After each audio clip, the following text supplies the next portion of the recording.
আব্বাসীয় সাম্রাজ্যের পূর্ব দিকের প্রদেশ ইরান, খোরাসান আর তুরানে সামানিদ নামে একটা সালতানাত প্রতিষ্ঠা হয় 874 থেকে 999 সাল পর্যন্ত।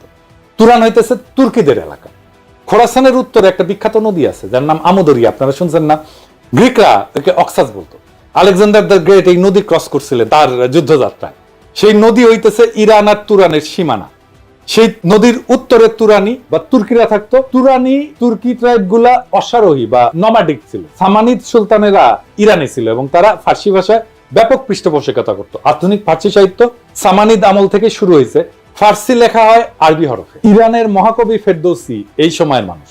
সামানিদ সুলতানেরা তাদের রাজসভা এবং সামরিক বাহিনীতে তুরানি অশ্বারোহীদের ব্যাপকভাবে রিক্রুট করছিল। এদের মধ্যে একজন তুর্কি সেনাপতি আলেপ্তেগিন 962 সাল বর্তমান আফগানিস্তানের গজনি শহর জয় করে এনে নিজের একটা সাম্রাজ্যের গোড়াপত্তন করে।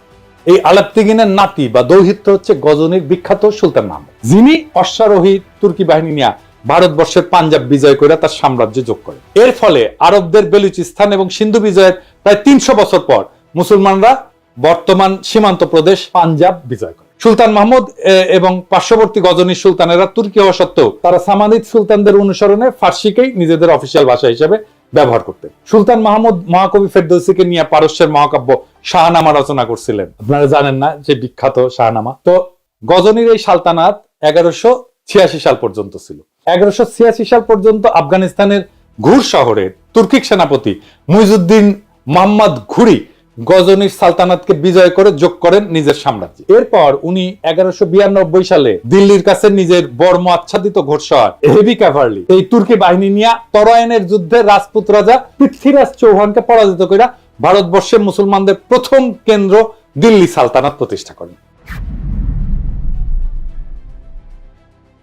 এই সময়ে দিল্লি সালতানাতে তুর্কি, আফগান, ইরানি এই সমস্ত মুসলিম জাতি সেনা হিসেবে দলে দলে যোগ দেয়, কিন্তু তারা অফিসিয়াল ভাষা হিসেবে তাদের আগের গজনীর সুলতান মাহমুদ এবং সামানিদদের অনুসরণে ফার্সিকেই বহাল রাখে। ভারতবর্ষে মুসলিম শাসনের সূচনা হয় দিল্লি সালতানাতের মধ্য দিয়ে। এরপরে আস্তে আস্তে মুঘল বাদশাহ আওরঙ্গজেবের সময় প্রায় পুরো ভারতবর্ষ মুঘলদের অধীনে আসে।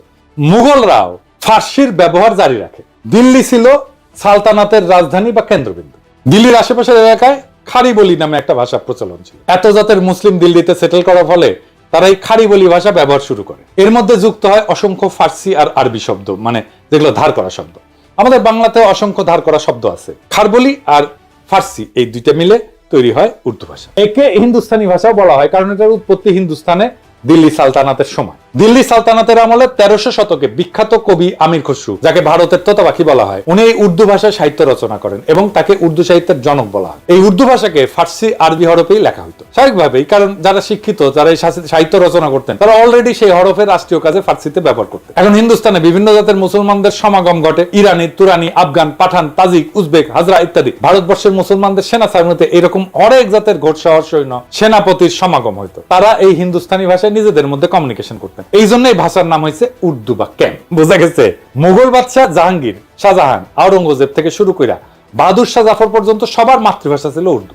শেষ বাদশাহ বাহাদুর শাহ জাফর উর্দুতে একজন উৎকৃষ্ট কবিও ছিলেন। মুসলমানরা যখন ডেকান বা হিন্দুস্তানের দক্ষিণে নর্মদা নদীর বিন্ধ্য পর্বতমালার দক্ষিণে নিজেদের সালতানাত এক্সপ্যান্ড করে, সেই ডেক্কানেও মুসলমানরা লিঙ্গুয়া ফ্রাঙ্কা হিসেবে উর্দু ব্যবহার করে। দক্ষিণের উর্দুতে তামিল, তেলেগু থেকে অনেকগুলো ধার করা শব্দ আছে, এই জন্য সেটাকে দক্ষিণী উর্দু বলা হয়। কিন্তু হায়দ্রাবাদের নিজামরা যাতে তুর্কি হইলেও তারা হায়দ্রাবাদে উর্দুতেই কথা বলতেন। এমনকি হায়দার আলী আর টিপু সুলতান সুদূর দক্ষিণে মহীশূর রাজ্যের পত্তন করলেও সেখানেও মুসলমানরা লিঙ্গুয়া ফ্রাঙ্কা হিসেবে উর্দু ব্যবহার করতেন। যেমন ভারতের তেলেঙ্গানা রাজ্য, ডেকান বা দাক্ষিণাত্যের একটা রাজ্য, ডেকানের হিন্দুদের ভাষা উত্তর ভারত থেকে আলাদা। দক্ষিণ ভারতের হিন্দুরা উত্তর ভারতের হিন্দিতে কথা বলতে চায় না। তেলেঙ্গানার মূল আঞ্চলিক ভাষা তেলেগু। সেই তেলেঙ্গানার মুসলমানরাও উর্দুকে নিজেদের লিঙ্গুয়া ফ্রাঙ্কা হিসেবে ব্যবহার করে। এই যে দেখেন, তেলেঙ্গানার রাজধানী শহর হায়দ্রাবাদের এমপি আসাদুদ্দিন ওয়াইসি উর্দুতে বলা কথা আর ভাষণ। तरीके से उसको तरतीब दी गई कि अक्सरती तबके के लोग जीत जाएं और मुस्लिम अकलियत के लोग कामयाब होने में बड़ी मुश्किलात पेश आए। इसीलिए 2007 में सच्चर कमेटी ने कहा था, सिफारिशात में कहा कि अब जब हदबंदी होगी तो माकूल तरीके से बनाया जाए ताकि मुसलमान पार्लियामेंट और असेंबली के इलेक्शन जीत सके। পুরা উপমহাদেশে পাঠান, পাঞ্জাবি, সিন্ধি, উত্তরপ্রদেশ, হায়দ্রাবাদ, কর্ণাটক, দক্ষিণী সব জাতের মুসলমান উর্দুকে লিঙ্গুয়া ফ্রাঙ্কা হিসেবে ব্যবহার করে। কারো কারো মধ্যে কোনো কুরকুরানি কিন্তু হয় নাই। এক বিচিত্র উদ্ভট কারণে আওয়ামী ভারতীয় প্রপাগান্ডায় বিশাল উপমহাদেশের বিভিন্ন জাতের মুসলমানদের মধ্যে শুধু পূর্ব বাংলার বাঙালিদেরকে উর্দুতে ঘৃণা করা শিখাইতে সক্ষম হয়েছে। কিন্তু হিন্দু আর্যদের সংস্কৃত ভাষা থেকে শব্দ নিয়ে উর্দু ভাষাকে হিন্দিতে রূপান্তর করার পর সেই হিন্দিকে আবার এইসব বাঙ্গ প্রগতিশীলদের কাছে জনপ্রিয় করছে। এই দেখেন আমগের ট্যাঙ্ক ড্যান্সার আজকাল পুলিশের ভ্যানে লাথি গুতা খাওয়া আসানুল্লাহ কিনু ক্যাঙ্গে করে হিন্দি করছে, শুনে। 71 सन का मुक्ति युद्ध में पाकिस्तान हमका विरुद्ध था एवं पाकिस्तान में हमका साथ लड़ाई किया था। उस टाइम से जमात इस्लामी एक आतंकवादी संगठन था जो मानुष को, आदमी को मार दिया, नारी को मार दिया। वो संगठन पाकिस्तान बैक करता है एवं वो संगठन का जो आदमी मारा था उसका लिए विचार कर रहा है, फांसी भी हो गया। ये संगठन का साथ पाकिस्तानी का एवं पाकिस्तानी गोয়েন্দা संस्था ISI का गভীর ताल्लुक है। তো পাকিস্তান রাষ্ট্র 1947 সালে জন্ম নেয়। ভারতবর্ষে মুসলমানদের দিল্লি সালতানাত মোগল সালতানাতের উত্তরসূরি হিসেবে। স্বাভাবিকভাবেই মুসলিম সালতানাতের হেরিটেজ হিসেবে উর্দুকে পাকিস্তানের বহু ভাষাভাষী মানুষের মধ্যে লিঙ্গুয়া ফ্রাঙ্কা আর অফিসিয়াল ল্যাঙ্গুয়েজ হিসেবে নির্ধারণ করা হবে, এটা খুব স্বাভাবিক। ভারতবর্ষে মুসলমানদের সালতানাতের ইতিহাসের সাথে যারা পরিচিত তাদের কাছে এটাই ন্যাচারাল। এর বিরোধিতা যে কত বড় ষড়যন্ত্র সেটা আপনারা একটু পরে দেখবেন, ষড়যন্ত্র কারা করছে সেটাও দেখবেন, তাজ্জব হয়ে যাবেন তাদের নির্লজ্জতা দেখে। আধুনিক হিন্দি ভাষার আবির্ভাব ঘটে 19 শতকের শেষে এবং 20 শতকে। অনেক হিন্দু উর্দু ভাষার কিছু ফার্সি আরবি ভোকাবুলারি আর ফার্সি হরফে নারাজ হয়। তারা এজিটেশন শুরু করে, উর্দু বা হিন্দুস্তানি ভাষাকে দেবনাগরী হরফে লেখার জন্য ভোকাবুলারিতে আরবি ফার্সির বদলে সংস্কৃত থেকে ধার করা শব্দ নিয়ে রিপ্লেস করা শুরু করে। এই ভাষার নাম দেওয়া হয় হিন্দি। এর ফলে আধুনিক হিন্দি ভাষার আবির্ভাব ঘটে। হিন্দু ভারতে শুধুমাত্র হিন্দিকে এই লিঙ্গুয়া ফ্রাঙ্কা বা অনলি ন্যাশনাল ল্যাঙ্গুয়েজ হিসেবে কেন্দ্রে অফিসিয়াল ল্যাঙ্গুয়েজ হিসেবে গণ্য করা হয়। ভারতের রাজ্য পর্যায়ে বিভিন্ন ভাষা ওই রাজ্যে অফিসিয়াল কাজে ব্যবহার করা হয়। পাকিস্তানে যে প্রস্তাব জিন্না করছিল এবং খাজা নাজিমুদ্দিন উভয় দিছিলেন, আগেই বলছি আপনাদেরকে, এটা আমার কথা না, এক এক করে আপনাদের রেফারেন্স দেখাচ্ছি। ভারতের সংবিধানে আর্টিকেল 343 দেখেন, স্পষ্ট ভাষায় লেখা আছে official language of the union shall be Hindi in Devanagari script. সাথে কিছুদিনের জন্য ইংরেজিকে রাখছে, যতদিন না মানুষ হিন্দি শেখে। সারা ভারতে সেটা প্রচলিত হয়। এরপর ভারতের সুপ্রিম কোর্টের এই রায় দেখেন, ভারতের সুপ্রিম কোর্ট হিন্দিকে ন্যাশনাল ল্যাঙ্গুয়েজ হিসেবে রায় দিছে। রায় বলা আছে এইটা ইংরেজি যেহেতু কইছে ঠিকই কইছে, এটা বাংলায় করলে হয়। ভারত অনেক রকম মানুষের দেশ, এখানে হিন্দি জাতীয় ভাষা। তাই আশা করা হয় যে যেসব সাক্ষীকে আবেদনকারী মানে উত্তরপ্রদেশের ট্রাইব্যুনালে নিয়ে আসবেন তারা হিন্দিতে কথা বলতে পারবেন এবং নিজেদের কথা বুঝিয়ে বলতে পারবেন।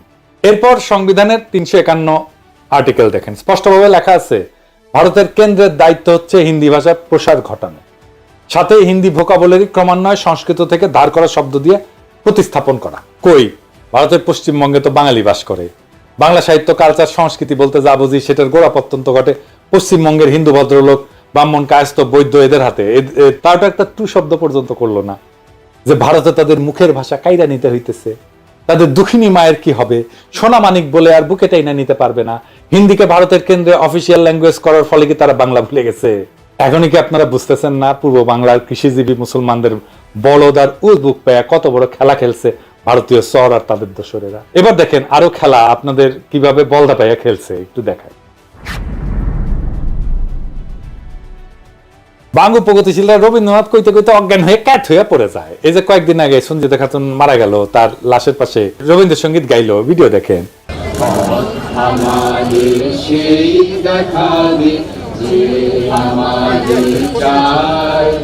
আমি অভয় মনে ছাড়ব তোরি এই শুধু মোর দান।